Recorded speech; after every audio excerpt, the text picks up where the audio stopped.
我已經係錯失咗黃金治療期，我個傷口係嚴重潰爛、谷膿啦、黃色啦、流晒膿啦，係流晒血水。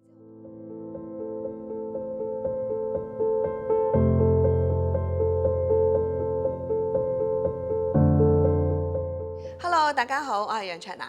我記得我第一次生蛇咧，疫情嘅時候啦，因為嗰段時間咧，我係好曳啦，成個作息啊顛倒晒，令到免疫力咧就好差。我記得咧啱啱生嘅時候咧就係肚臍對上啦，咁咧有幾粒好似水蛭嘅物體，咁當時我以為自己生濕疹啊，有啲濕毒咁樣去睇中醫，但係咧睇咗2次中醫咧都冇減輕，反而咧就變咗嚴重咗。咁我先生就建議我，不如你去睇下西醫啦。咁我就去咗睇西醫，原來西醫一 check 咧就知道我係生蛇，真係好唔開心咯。佢話我已經延遲咗72小時嗰個黃金嘅治療時間啦。咁啊，我就翻屋企咧好勤力去食藥，去搽藥膏，但係咧已經係叫做有啲遲啦。我就開始有電擊嘅感覺，電擊到咧夜晚咧係你瞓唔到覺嘅，日夜咧都係咧休息唔到，嗰種痛楚你係冇辦法扮冇嘢嘅，即係咧係好似有人咧攞支好尖鋭嘅嘢咧去拮你嘅身體啦。嗰種痛咧係初時係喺前邊，有時咧痛到去咧係背脊都會痛埋嘅。你任何嘅生活啊或者係你嘅工作咧都係冇辦法做到嘅。咁坊間咧聽到人哋講咧，生完1次蛇就會有終身免疫力，然之後咧唔需要打蛇針。所以咧我第1次生完之後，我係完全冇諗過去打蛇針嘅。今次第2次啦，即係講緊1月嘅時候，我再生蛇，因為嗰時咧係要拍劇啦，又要翻嚟香港開直播啦，太唔夠休息啦。生嘅時候咧更加係冇我第1次生蛇嗰種症狀，而且個傷口咧越嚟越大。咁然之後咧開始隻眼咧開始跌落嚟，跟住我第2次再睇醫生，睇皮膚科，皮膚科醫生就話你生蛇啊，楊小姐，而且咧我已經係錯失咗黃金治療期，我個傷口係嚴重潰爛、谷膿啦、黃色啦、流晒膿啦，係流晒血水，佢直情咧係凹晒落去，係一個坑咁樣，好誇張嘅。咁我好驚啦，即刻食藥啦，又要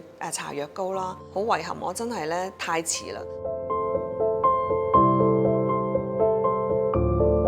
其實2次生蛇咧個經驗係好唔一樣嘅。第1次你只係嗰種咧刺心嗰種有骨罅入邊痛出嚟嘅嗰種痛咧，就係令你嘅感覺，哇，同咧生仔冇乜分別咁樣，因為係會成個人去痛到彈起，但係咧你係嗌唔出嗰種感覺嘅係，所以好恐怖。最緊要就係佢嚴重地影響到你嘅作息咧，你瞓唔到覺，瞓唔到覺人係會精神崩潰嘅，佢令我有崩潰嘅感覺咯，同埋生仔都係一時半刻啫，但係你諗下幾個星期你完全瞓唔到覺，完全咧你出唔到街，然之後你生活你坐喺度又坐唔到，然之後你食嘢又食唔到，你點床點席嗰種感覺係你覺得唔知做錯啲咩事俾人懲罰緊咁樣咯，係。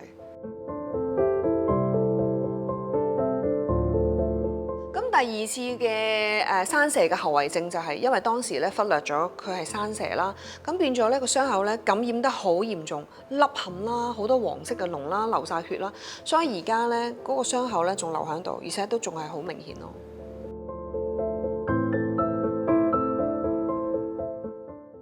我好擔心啊，因為咧坊間都有講啦，只要你感染過水痘啦，你就有機會生蛇，而且生過1次蛇都會好似我咁，有機會會生第2、第3、第4次嘅，所以我自己都要做好嘅措施啦。咁我知道咧有啲人咧真係生完蛇咧有電擊嘅感覺，而呢個後遺症咧有啲人係可以係延遲好長嘅時間，所以我覺得大家要攞多啲關於生蛇嘅資訊啦，唔好錯過黃金治療期啦，呢個係好緊要嘅。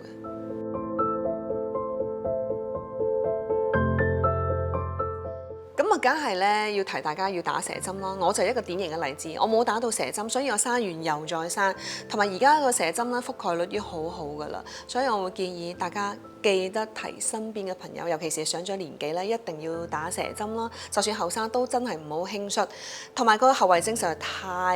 太長啦。有啲人咧係痛好多年嘅。如果係咁嘅情況咧，大家就係最好就係打蛇針。我覺得打蛇針係真係好值得，同埋免卻咗好多個痛楚咯。